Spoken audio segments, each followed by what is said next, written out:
कर रहे हैं तमाम सवालों के बावजूद। वर्ल्ड रैंकिंग में मीडिया एकदम नीचे चला गया, हम तभी आप पे भरोसा। जब ये बेकार बीमार डबल इंजन की सरकार को बदला जाएगा, बहुत डीजल खा रहा है सर, 100 रुपए लीटर डीजल है, इस इंजन को बदलना जरूरी है। कि आपके राहुल जी तो कहीं जाते नहीं है? जाते हैं। कहाँ जाते हैं, नाम बताइए। तो राहुल जी प्रधानमंत्री मत होइए, आप गोदी में बैठे हुए हैं, आप खड़ा मत होइए, आप गोदी में बैठे हुए हैं। विपक्ष ये सवाल पूछ रहा है तो भाजपा प्रवक्ता की जरूरत नहीं है, एंकर ही उसको डिफेंड किया। मैं कह रहा था आपसे, मैं उस दिन जो है ना ट्रक पे चढ़ने के लिए नहीं आया था, सड़क पे उतरने के लिए आया था। क्या बात? अब बार बार मीडिया जो है फालतू सवाल पूछती है तो इसका यही फालतू जवाब देना पड़ेगा कि मेरे लिए विशेष भैंसी का इंतजाम किया गया था। बहुत बहुत शुक्रिया। लेकिन मैं एक परिचय इनका जरूर देना चाहूंगा कि आंगनबाड़ी में इनकी मां काम करती थी, वहां से एक यात्रा शुरू करते हैं बेगूसराय से और यहां तक आते हैं। बहुत बहुत स्वागत, प्लीज ताली बजा के इस बात के लिए जरूर स्वागत। आपका भी पटना में बहुत बहुत स्वागत है जी। ज्ञान की भूमि, तप की भूमि, मोक्ष की भूमि, बिहार में आपका बहुत बहुत स्वागत है। आपको ऐसे करें जैसे कि अब आप चले गए यहाँ से, चुनाव नहीं लड़ना क्या इस बार आपको? नहीं, चले कहाँ गए हैं? क्या आपको मतलब आप चुनाव आयोग हैं, SIR हो रहा है, हम अपना वोटर आईडी आपको दिखाएं बिहार का।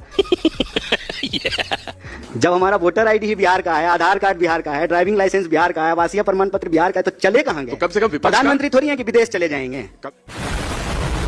विपक्ष का एक आदमी मिला जो बोला सब यहीं का है, सारे कागज तैयार हैं और हमारा सब मामला वोट डालने के बिल्कुल तैयार। आपको कोई परेशानी नहीं है? नहीं, हमको भी कोई परेशानी नहीं है और बिहार के किसी भी मतदाता को परेशानी होने भी नहीं देंगे। एक बात आपको स्पष्ट कर दें कि ये जो SIR है ये मतदाताओं के अधिकार पर हमला है और ये जांच नहीं, लोकतंत्र के ऊपर आंच है। ये आंच हम नहीं आने देंगे। जैसे हमारा कागज तैयार है, पूरे बिहार का कागज तैयार है, किसी का वोट नहीं कटने। वो कह रहे हैं 97% काम तैयार हो चुका, खत्म हो चुका है। नहीं, देखिए हम लोग जो है ना आंख में आंकड़े नहीं झोंकते हैं, डेटा नहीं झोंकते हैं आंख में। तू समझा? हम कोई आंकड़ा नहीं दे रहे हैं, हम सिर्फ एक बात कह रहे हैं और चुनाव आयोग कान खोल करके सुन ले, खुल्लम खुल्ला कह रहे हैं, किसी भी जेन्यून वोटर का वोट नहीं काटने देंगे। हम सवाल पूछते हैं ECI से, बीजेपी को काहे मिर्ची लगती है? बिल्कुल नहीं लगनी चाहिए। यही बात ना, बिल्कुल नहीं लगनी चाहिए। बीजेपी को मिर्ची लगती है, इसीलिए हम आपको बीजेपी का और आडवाणी जी का उदाहरण दे रहे हैं। राइट। पहले तो चुनाव आयोग ये स्वीकार करे कि हाँ वोटर लिस्ट में गड़बड़ी है, उसको ठीक करने की जरूरत है। तो 2003 में जो है वोटर पुनरीक्षण का काम हुआ था, उसके बाद जो है नीतीश जी मुख्यमंत्री बने हैं, मोदी जी प्रधानमंत्री बने हैं, मतलब गलत वोटर के आधार पर जो मुख्यमंत्री और प्रधानमंत्री बन गए हैं।